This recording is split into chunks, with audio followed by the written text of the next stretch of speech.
جب آپ تھے تو آپ نماز بھی پڑھتے تھے اور آپ کے نامہ اعمال میں اس کا ثواب درج ہوتا تھا۔ اب آپ چلے گئے دنیا سے تو نمازوں کا سلسلہ ختم ہو گیا۔ آپ صدقہ دیتے تھے، اس کا ثواب آپ کو دیا جاتا تھا، اب آپ نہیں دے سکتے۔ آپ تسبیحات کرتے تھے، آپ کسی کی مدد کرتے تھے، آپ لوگوں کو راستہ دکھاتے تھے، راستے میں پڑی ہوئی چیز اٹھا لیتے تھے، کسی پیاسے کو پانی پلا دیتے تھے، کسی بھوکے کو کھانا کھلا دیتے تھے، کسی برہنہ وجود کو لباس دے دیتے تھے، کسی کا بیٹھ کے دکھ سن لیتے تھے، کسی کی مشکل میں کام آ جاتے تھے۔ آپ حج کرتے تھے، آپ عمرے کرتے تھے، آپ قرآن مجید کی تلاوت کرتے تھے، یہ کتنے اعمال خیر تھے جو آپ بجا لاتے تھے۔ لیکن جب موت آئی تو یہ سب کچھ ختم ہو گیا، الا من ثلاثہ، لیکن 3 اعمال کا ثواب ہے جو اس کے نامہ اعمال میں درج ہوتا رہتا ہے۔ وہ کون سی 3 چیزیں ہیں سنیے، اور یہ اعمال اپنی زندگی میں کمائیں تاکہ نامہ اعمال کبھی بھی جو ہے وہ بند نہ ہو اور یہ چیزیں درج ہوتی رہیں۔ سب سے پہلی چیز صدقہ جاریہ، ایسا صدقہ کہ جو جاری رہے۔ آپ نے مسجد تعمیر کروا دی، جب تک وہ مسجد موجود رہے گی اور لوگ اس مسجد کے اندر نماز پڑھتے رہیں گے، ان کی پیشانیاں سجدہ ریز ہوتی رہیں گی، تو نماز پڑھنے والوں کو تو ثواب ملتا ہی رہے گا، جنہوں نے مسجد تعمیر کروائی ان کے نامہ اعمال کے اندر بھی ثواب درج ہوتا رہے۔ صدقہ جاری، مدرسہ تعمیر کروا دیا، آپ نے کوئی ہاسپٹل بنوا دیا، آپ نے انسانی ضرورت کے لیے پانی کا کنواں کھدوا دیا، اور کوئی اور ایسی چیز کہ جو آپ کے بعد بھی جس کا فیض لوگوں تک پہنچتا رہے، وہ فیض رساں چیز جب تک موجود رہے گی اور اس کا فیض لوگوں تک پہنچتا رہے گا تو نامہ اعمال میں ثواب درج ہوتا رہے گا۔ دوسری بات، او علم ينتفع به، یا علم جس سے لوگوں کو نفع پہنچتا ہے۔ یہ ایک ایسا کھاتا ہے جو کبھی بھی بند نہیں ہوتا۔ آج میں اگر حضور علیہ السلام کے فرامین آپ کے سامنے رکھ رہا ہوں اور آپ اس کو سن رہے ہیں، اور اللہ توفیق عمل بھی نصیب فرمائے، تو مجھے بتائیے، مجھے تو اس کا ثواب ہو ہی رہا ہے۔ اب جس استاد نے مجھے پڑھایا ہے اور یہ سکھایا ہے، یہ جتنے لوگ سن رہے ہیں سب کا ثواب میرے استاد کے نامہ اعمال میں درج ہو رہا ہے، اور میرے جیسے اور بھی شاگرد ان استادوں کے جو اگر یہ کام کر رہے ہیں تو ان کا ثواب بھی استاد کے کھاتے میں درج، اب اس کا ثواب پھر ان کے استاد کے کھاتے میں درج، اور پھر ہمارے استادوں کے جتنے بھی ہم سبق تھے سب کا ثواب ان استادوں کے کھاتے میں درج، اور پھر ان کا ان کے کھاتے میں، اور یہ چلتے چلتے حضرت ابو ہریرہ کے کھاتے میں چلا گیا، اور پھر ان کا ثواب رسول کریم کے کھاتے میں گیا۔ اللہ اکبر۔ تو بات کر رہا تھا کہ اس طرح کھاتے بڑھتے چلے جاتے ہیں اور نامہ اعمال میں ثواب درج ہوتا چلا جاتا ہے۔ اور علم ينتفع به، ایسا علم جو نفع دیتا ہے۔ اور ولد صالح يدعو له، تیسری بات، صالح اولاد جو ماں باپ کے لیے دعا کرے، اور ماں باپ کے لیے جب دعاؤں کا سلسلہ اولاد کی جانب سے جاری رہتا ہے تو وہ صدقہ جاریہ ہوتا ہے۔ صالح اولاد ماں باپ کے لیے کبھی بھی دعا ترک نہیں کرتی۔ اولاد صالح تبھی ہوگی کہ وہ 5 گانا نمازی ہوگی، اور 5 گانا نمازی اولاد اہتمام سے دعا نہیں بھی کر پائے گی تو دن میں کتنی مرتبہ کہے گی، ربنا اغفر لی ولوالدی، اے اللہ مجھے بھی بخش دے، میرے ماں باپ کو بھی۔ ایک شخص کے 2 بیٹے ہیں، 3 بیٹیاں ہیں، 3 بیٹے ہیں، 4 بیٹیاں ہیں، اور وہ نمازی ہیں، اور روز کہتے ہیں ربنا اغفر لی ولوالدی۔ یار کبھی تو کوئی لمحہ ایسا ہوتا ہے جب تار جڑی ہوئی ہوتی ہے، کبھی تو لمحہ ایسا ہوتا ہے جب بالکل خلوص کا رشتہ مضبوط ہوتا ہے، کبھی تو لمحہ ایسا ہوتا ہے جب رقت طاری ہوتی ہے۔ تو بچپن، لڑکپن، جوانی، بڑھاپا، روز دعا مانگ رہا ہے ربنا اغفر لی ولوالدی، کبھی بیٹی مانگ رہی ہے، بیٹا مانگ رہا ہے۔ تو صالح اولاد کی دعائیں ماں باپ کے درجوں کی بلندی کا ذریعہ ہے۔ تو 3 چیزیں ارشاد فرمایا کہ یہ منقطع نہیں ہوتی، صدقہ جاریہ، علم نافع، اور صالح اولاد۔ اللہ ہمیں صدقہ جاریہ کی توفیق بھی دے، اور اللہ ہمیں علم نافع سیکھنے اور علم نافع آگے منتقل کرنے کی توفیق بھی دے، اور اللہ جل شانہ ہمیں توفیق عطا کرے کہ ہم اپنی اولاد کی ایسی تربیت کریں کہ کل ہمارے لیے وہ صدقہ جاریہ بنیں، اور ہمارے مرنے کے بعد بھی اور ہماری زندگی میں بھی ہمارے نامہ اعمال میں نیکیوں کے درج ہونے کا سبب و ذریعہ ہو، اور ہمارے لیے دعاؤں کا سلسلہ جاری رہے۔ انبیاء ہیں جو گناہوں سے پاک ہیں، جن پر گناہ کا ایک دھبا بھی نہیں ہے، باقی گناہ میرے میں بھی ہے، گناہ آپ میں بھی ہے، لیکن اگر ہم لوگوں کے گناہ اچھالنا شروع کر دیں گے تو ہمارے بھی گناہ اچھالے جائیں گے، بالخصوص اگر کسی نے کسی گناہ سے توبہ کر لی اور وہ اس گناہ کو چھوڑ کے نیک بن گیا۔ اب اگر کوئی بندہ اس کے اس گناہ کا ڈنڈورا پیٹتا ہے تو اللہ جل شانہ مرنے سے پہلے اس کو اس میں مبتلا کرے، یہ اس کی سزا ہوگی۔ اس کو اللہ نے معاف کر دیا، اس نے معافی مانگ لی، تم کون ہوتے اس کو ڈنڈورا پیٹنے والے؟ تو یہ فتنے پہلے تو باتیں جو ہے وہ منہ سے ہوتی تھی، اب تو یہ جدید ذرائع ابلاغ ہے جن میں چیزیں محفوظ ہو جاتی ہیں، اور لوگ جب چاہے کسی کی تذلیل کا منصوبہ بنائے اس کو ذلیل کرنے کی کوشش میں لگ جاتے ہیں۔ آئے روز جو ہے وہ ہم ایسے مناظر دیکھتے ہیں، اگرچہ وہ باتیں درست بھی ہوتی ہیں، لیکن جو کسی کے ذاتی معاملات ہوں، یہ بالخصوص سیاستدانوں کے اندر تو یہ بہت سارا ہے، تو باقی دینی طبقات کے اندر بھی ہے، لیکن ان میں اور زیادہ ہے۔ تو یہ ایک بہت بڑا فتنہ ہے جس سے اللہ ہمیں محفوظ فرمائے۔ تو حضور نے ارشاد فرمایا، جس نے کسی مومن کی پردہ پوشی کی، کسی مسلمان کی پردہ پوشی، اللہ اس کا دنیا میں بھی پردہ رکھے گا، آخرت میں بھی پردہ رکھے گا۔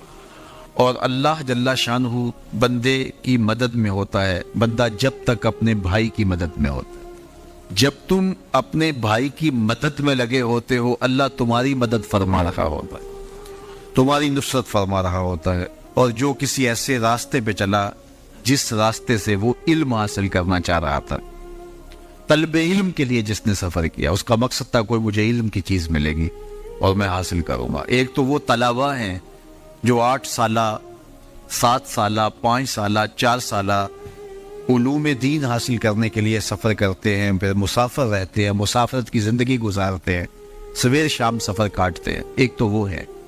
لیکن صرف وہی مراد اس سے نہیں ہے جو حضور علیہ السلام کا ایک فرمان سننے کے لیے بھی چلا۔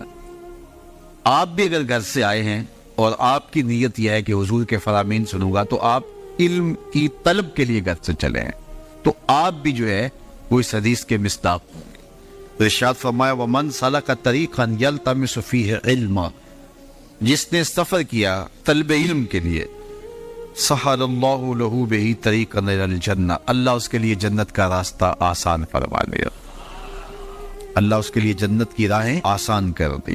اب صاحبزادوں کے نام، پیرزادوں کے نام، مولوی زادوں کے نام، سردار زادوں کے نام اور بڑے باپ کے بیٹوں کے نام اگلے لفظ اسی حدیث کے، جو عمل میں سست ہوا اس کا نسب اس کو تیز نہیں کرے گا۔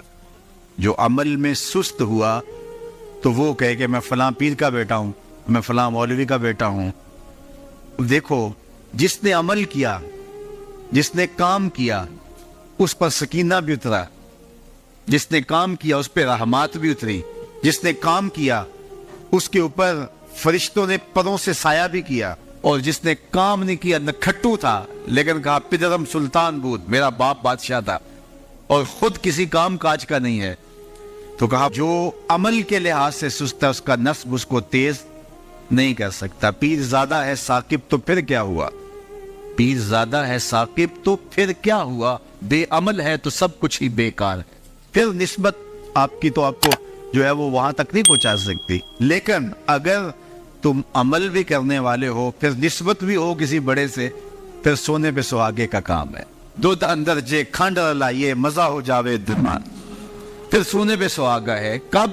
جب صاحب نسبت، صاحب کرامت، بڑے باپ کا بیٹا وہ نیک بھی ہو، ساتھ باصلاحیت بھی ہو، تو پھر سونے پہ سہاگے کا کام ہے۔ اس کا نسب اس کو تیز تب کرے گا جب وہ خود بھی چلے گا۔ رسول کریم صلی اللہ علیہ وآلہ وسلم نے ارشاد فرمایا بلغوا عنی ولو آیہ، میری جانب سے بات آگے پہنچاؤ، تبلیغ کرو، میری طرف سے دیا گیا پیغام، میری طرف سے تمہارے تک پہنچایا گیا کوئی قول، اس کو آگے روایت کرو، اگرچہ وہ ایک آیت ہی کیوں نہ ہو۔ وَحَدِّثُوا عَنْ بَنِي اسرائیل وَلَا حَرَجَ، اور بنی اسرائیل سے جو روایات اور جو حکایات مروی ہیں ان کو آگے روایت کر دو، اس میں کوئی حرج نہیں ہے۔ اسرائیلیات کو بھی روایت کر سکتے ہو جس میں لوگوں کا بھلا ہے، لوگوں کا فائدہ ہے، اصلاح پر مشتمل پچھلے انبیاء علیہ السلام کے واقعات ہیں اور لوگوں کے لیے ہدایت کا بہت کچھ سامان ہے اسرائیلیات میں سے، ان کو بھی روایت کرو، اور میری جانب سے بھی اگر تمہیں کوئی ایک آیت بھی پہنچے تو اس کو بھی آگے پہنچاؤ۔ لیکن ساتھ یہ بات ارشاد فرمائی، جس نے میرے اوپر کوئی جھوٹ باندھا جان بوجھ کے، وہ جانتا ہے کہ یہ جھوٹ ہے اور اس نے میری طرف سے اس کو روایت کر دیا، تو آقا کریم نے فرمایا کہ وہ اپنا ٹھکانہ جہنم میں بنا لے۔ تو حضور علیہ الصلوۃ والسلام کی حدیث کو روایت کرتے ہوئے پوری احتیاط کے دامن کو تھامنے کی ضرورت ہے، کہ آج کل یہ سوشل میڈیا کا زمانہ ہے کہ جو بھی رتب و یاب سے آیا اس کو آگے روایت کر دیا، آگے اس کو شیئر کر دیا، اور بہت ساری ایسی چیزیں ہیں جن کا حضور علیہ السلام کی مبارک حدیث سے کوئی تعلق نہیں ہوتا۔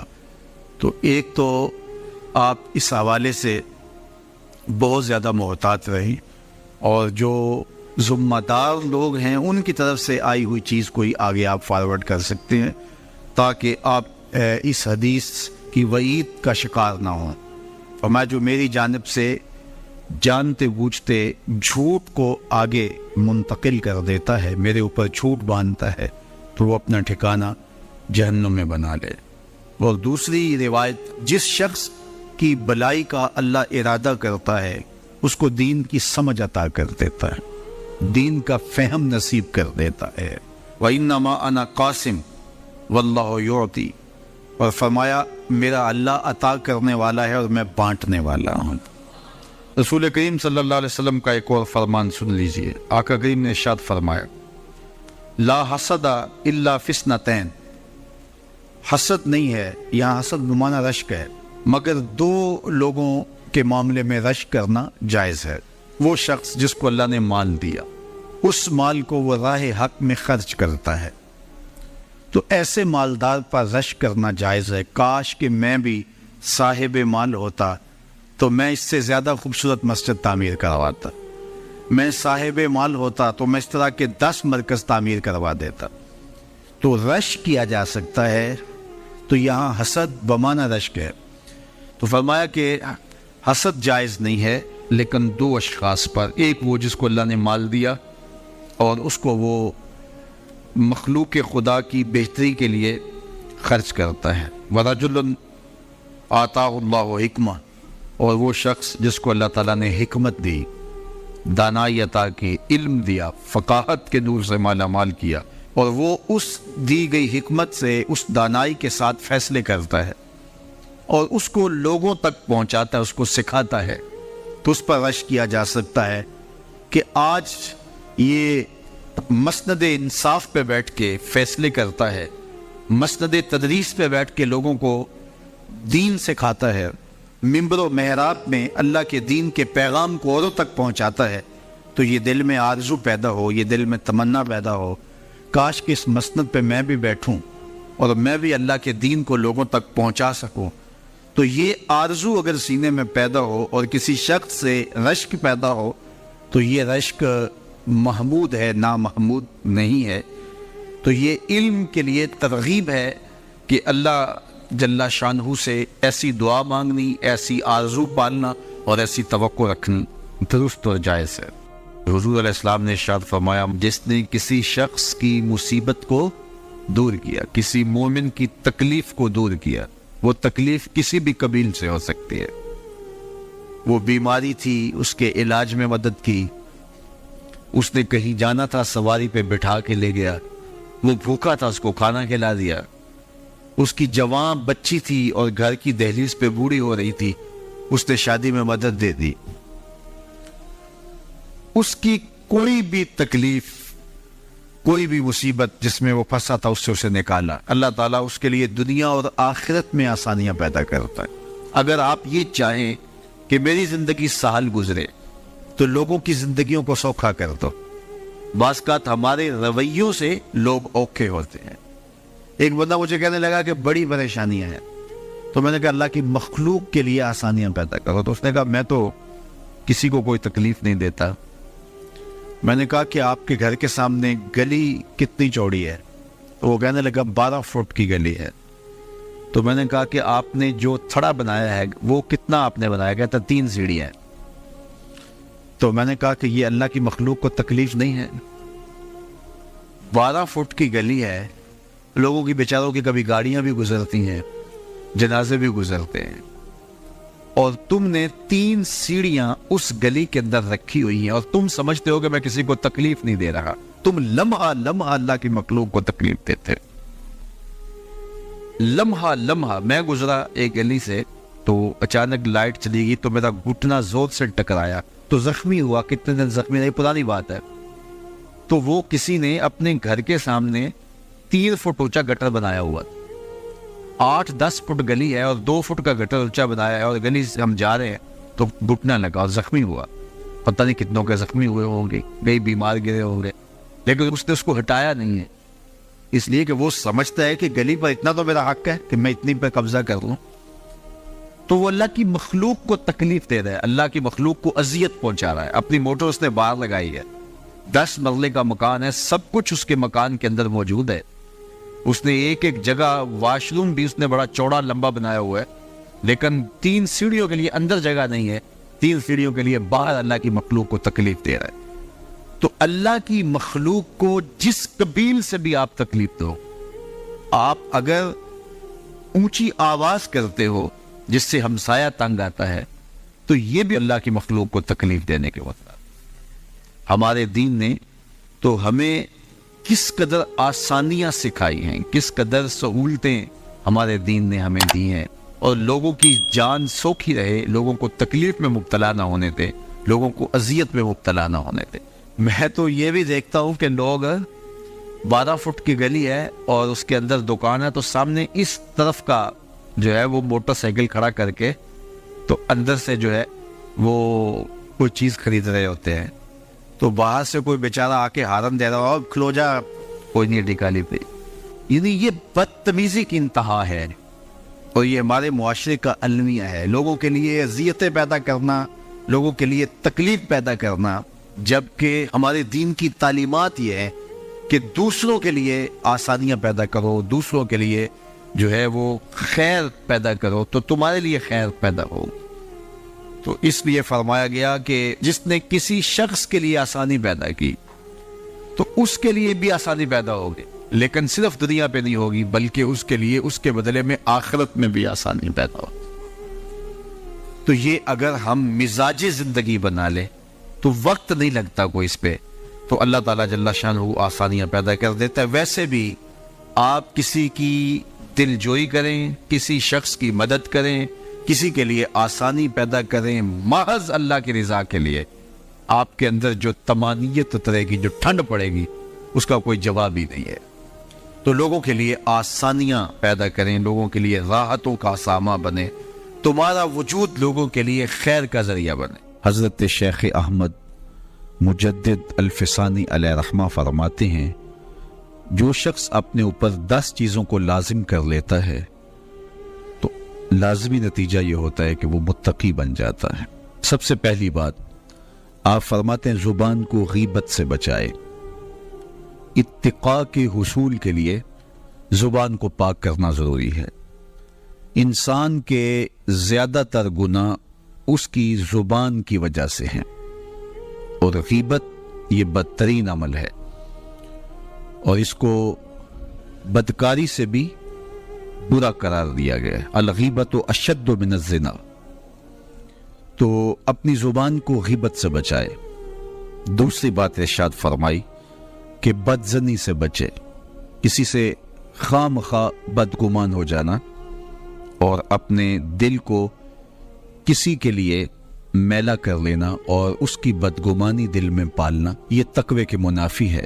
تو کسی کی بدگمانی سے، بدزنی سے اپنے دل کو بچائے، زبان کو غیبت سے بچائے، دل کو بدگمانی سے بچائے، اور مسخرہ پن سے بچے۔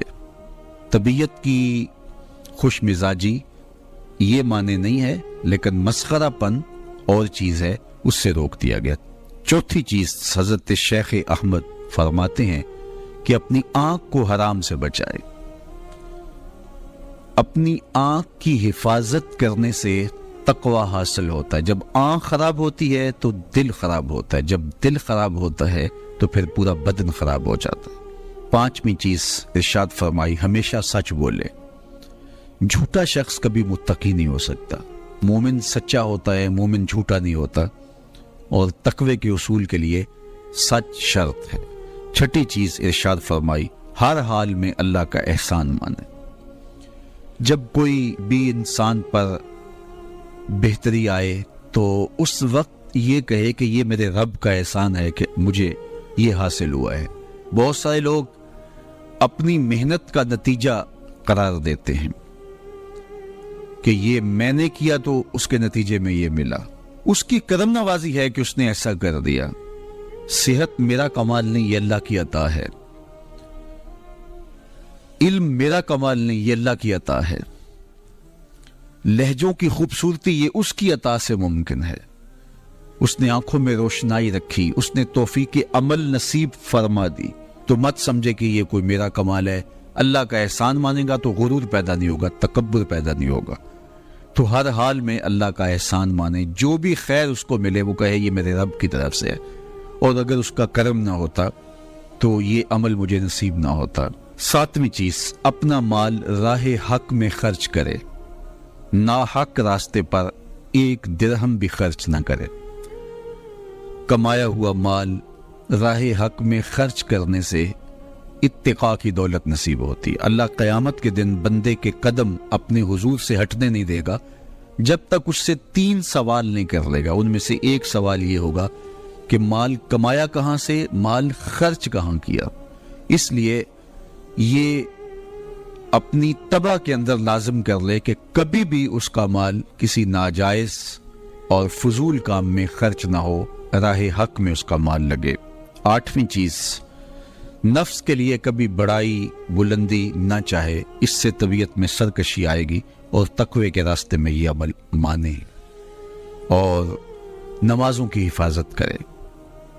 نمازوں کی اگر حفاظت نہیں کرتا تو باقی سارے عمل اس کے پاس ہیں، تو وہ متقی کیسے بن سکتا ہے؟ چونکہ یہ تو اسلام کا بنیادی فریضہ ہے جو اہل ایمان پر لازم کیا گیا ہے۔ اور 10ویں چیز حضرت شیخ فرماتے ہیں، عقیدوں کی صحت کا خیال رکھے، اپنے عقیدے، اپنے نظریات خوبصورت رکھے، وہی جو شروع سے صحابہ سے لے کے دور موجود تک چلے آ رہے ہیں، ان کی مطابقت کے اندر اپنے عقیدے رکھے۔ نظریات کا عکس اعمال میں ہوتا ہے، اگر نظریات اچھے نہیں ہیں تو اعمال بھی اچھے نہیں ہیں۔ تو یہ 10 خوبیاں اور 10 چیزیں اگر کسی شخص نے اپنے اندر لازم کر لیں تو پھر لازمی نتیجہ یہ ہے کہ وہ متقی بن جائے گا، وہ پرہیزگار بن جائے گا، وہ مستجاب الدعوات ہوتا ہے۔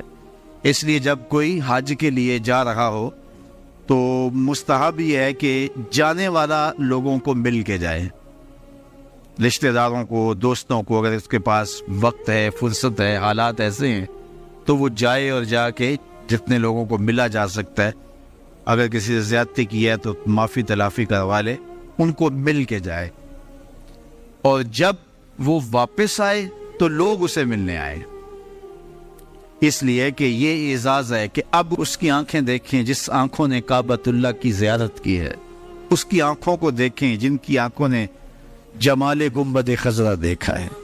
تو ہمارے یہاں بعض کا تو ہوتا ہے کہ حاجی جب رخصت ہوتا ہے تو اس سے پہلے گھر میں محفل یا اس طرح کا ہوتا ہے تو لوگ آتے ہیں ملنے کے لیے، تو آپ حج پہ جا رہے ہیں، اچھی بات ہے، اس میں کوئی شریعت کی ممانعت بھی نہیں ہے، لیکن استحباب اس میں ہے کہ وہ مل کے جائے لوگوں کو، اور جب وہ واپس آئے تو پھر لوگ ملنے آئے، اور وہ بھی اگر اس کو گھر داخل ہونے سے پہلے ملیں تو اس کی دعائیں اس وقت میں رد نہیں ہوتی، تو اس سے دعائیں لی جائیں۔ تو حج ایک ایسا فریضہ ہے جو زندگی میں ایک مرتبہ ادا کرنا واجب ہے، اس کے بعد آپ ہر سال ادا کر لیں، 5 سال بعد کر لیں، زندگی میں جب استطاعت مالیہ نصیب ہو، استطاعت بدنیہ نصیب ہو، حالات اجازت دے تو آپ جب چاہیں کریں، لیکن ایک مرتبہ جو حج کیا جاتا ہے اس کو حجۃ الاسلام کہا جاتا ہے، تو وہ ایک مرتبہ آپ کے ذمے سے اتر جائے گا جب آپ کر لیں گے۔ اور حج بدل بھی وہی کر سکتا ہے جس نے حجۃ الاسلام اپنا حج کیا ہوا ہو، اور یہ جو حج بدل ہے یہ ایک ایسا حج ہے جس سے 3 گناہگاروں کو جہنم کی آگ سے آزاد کر دیا جاتا، ایک جس کے لیے حج بدل کیا جا رہا ہے، دوسرا جو کروا رہا ہے، اور تیسرا جو کر رہا ہے۔ حج ایک ہے لیکن 3 لوگوں کو برابر ثواب ملتا ہے۔ اس کو کسی شخص کا والد انتقال کر گیا، حج نہیں کر سکا، یا اس کے پاس بدنی طاقت نہیں ہے، تو اس کی طرف سے کسی کو حج اس کا بیٹا کروا رہا ہے، تو جس نے کیا حج وہ بھی مغفور، جس کی طرف سے کیا جا